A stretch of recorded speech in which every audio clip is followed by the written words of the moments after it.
Now, I'm going to try and make this quick, because this subject matter is going to attract me a bunch of flack, and I just want to be clear about it. And hopefully I'll lead up with another video later where I'll actually write out a script beforehand. Anyway, as mentioned in the video which I just recorded about immigration, I'm just getting off a all-nighter, which I spent working, studying and revising notes and essays. So, not in the best shape right now, but it tends to be these sleepless hours in which I'm the most inclined to actually put video on here. I'm just sort of filling in the time until my first class of the day. So, entertain me, and I'll do my best to entertain you. Anyway, the subject of this video is marijuana. I tend to be in political debates, so let's make this clear from the very start. Marijuana use is very prevalent on either side of the debate over marijuana. Does it really still exist? Republicans smoke marijuana. Democrats smoke marijuana. Independents smoke lots of marijuana. How do you think they got on that ticket? And I think the only thing that really distinguishes them is that liberals have that whole hippie past. I don't know how they're particularly linked to that. It would be interesting. But they have that hippie past, which makes them more the forthcoming pot smokers. But I mean, Bill Clinton bullshit. He inhaled. George W. Bush. Yeah, come on, dude. The guy was smoking weed. His wife was a pot dealer in college. The dude was also a big boozer and coke binger. He was smoking a lot of weed. I can guarantee you that. And now we got Obama in office, who can actually finally take, an honest and forward stance in his books, wherein he admits that he did smoke marijuana for a time in college, and that he did on a few occasions, on one or two occasions, I think it is, he says he did cocaine. Now, none of these are reasons for resentment. There is a stigma against drug use in this country, and to say it's deplorable would be too much. The actual stigma is understandable because it's been built up in us. And it's been built up in us by industry and by media. A major outlet of this fear has been popular media, because popular media has gone right along with the stream of things. Well, here's the reality, folks. We're living in the modern world where a lot of people aren't getting newspapers anymore. They're expensive. It's like $35 a week here, I believe. We're going on the internet, where news is immediately creatable and can often be created by some questionable sources. And in this whole thing, we see that multiple viewpoints do exist. This revolution of news media, we're seeing that further opinions exist on various topics. And we need to move away from this general stigma of marijuana. Marijuana has total different effects on different people. It's the most diverse drug ever. It's undeniably not recommendable for certain people. Something like 1/7 of the population has some degree of allergy to it. Some people just don't have, don't feel it. That's fine with me. I don't smoke, and then on occasion I will.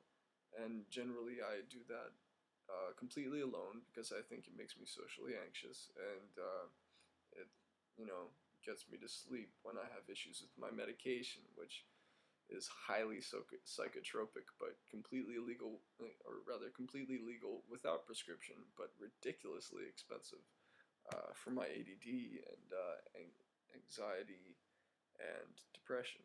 Yeah, I'm a real basket case. However, and marijuana for medical uses has just been proven too much to deny, and yet it still remains a Schedule 1 drug. Now, many people don't understand this, but let's take the hypocrisy in this policy and disseminate it from top to bottom. First, you have to understand what a scheduled drug is. There's Schedule 1, 2, and 3 are the ones that we focus on. Really, Schedule 3, anyway, going ahead. Marijuana is a Schedule 1 drug. That means 1 at the top. Public enemy number 1. Well, Schedule 1 drugs defined as highly addictive and of no medicinal value whatsoever. Schedule 2 means that they still have addictive properties, however they have shown medicinal use. Schedule 3 is less restricted. These are prescription drugs, and then of course we get to subschedule 3, which is over-the-counter medications. Well, keep in mind, Schedule 1, highly addictive, proven to be highly addictive, no medicinal use whatsoever. Marijuana is a Schedule 1 drug. Now, that might be, a little, that's weird. But think about it this way. Cocaine is a Schedule 2 drug. Now, I don't know if you've ever seen you've got your crack users, your coke users, and your marijuana users. And I'd say that goes in a very obvious order. Your crack users don't do too hot after a while. Addiction is almost a necessary part of crack use. You don't find too many people who are like, I'll do a bit of crack now and then. Indulge from time to time. No. If you're a crack user, that's why they call it crack, because it hits you like crack. It stays with you like crack. Now, coke, honestly, I believe can be done from time to time. Certainly there are people who get addicted to it. Certainly it's an addictive substance. But like so many substances that are legally available, and what really do we do by making these substances illegal? We keep ourselves from being able to control them, to have our hand in that market. And as a future businessman and a study of economics, it only adds to the size of the black market, which is a completely uncontrollable, untaxable market. Granted, I don't think that people should be out selling cocaine. I don't think that people should be out selling liquor, but they're pervasive in our society, and we need to accept that. And they can be used responsibly. That's right. Cocaine can be used responsibly.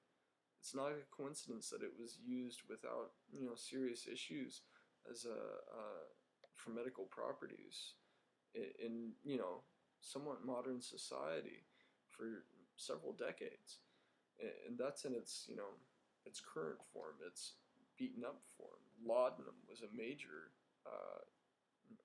drug, which wasn't even considered a drug.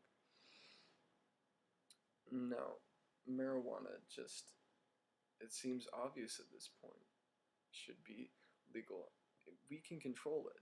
We have a better ability to keep it out of the hands of people who are under 18, who, by the way, marijuana has no significant lasting effects on the psychology of anyone, except those under the age of 18.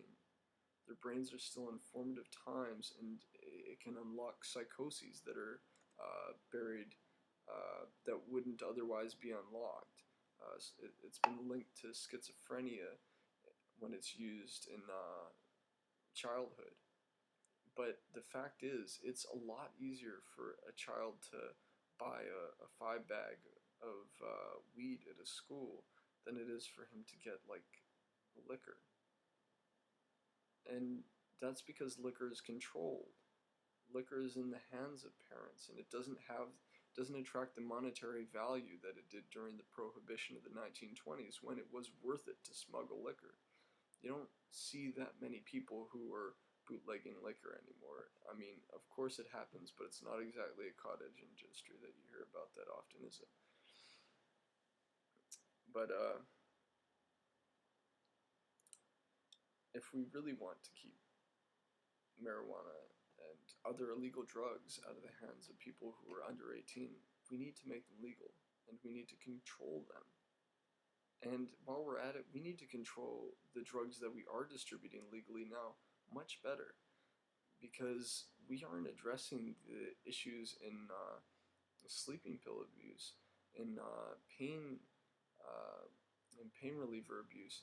I mean, I'm sorry, but some very major political figures have come out as being pill poppers, and I mean that's seen as perfectly socially acceptable, mostly for the fact that you don't sniff smoke or inject it. As long as you can just drop it in your mouth and say okay, you know, that's the sort of stuff that companies will promote, and if a corporation promotes it, then it must be good. What a sad world we live in, that we can just accept these realities as they're sent to us. And it's sad that the legalization campaign is such a fucking clutter. Anyway, we need to end prohibition, not just the prohibition of certain substances. It's not a pick and choose thing. We live in a country that promotes liberty, a country that has used psychotropic substances since its very founding. It was founded on them. It profited off of them. Hemp. We grew hemp, massive amounts of hemp. We grew tobacco, huge crop.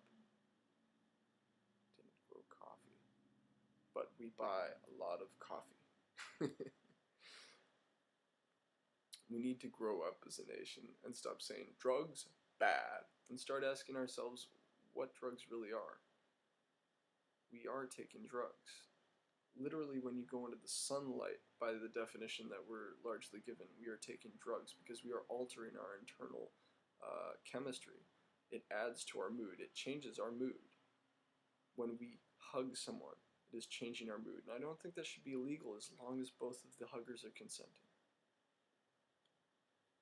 Major changes need to be made to our policy, but first major changes need to be made to our society. We need to start asking questions.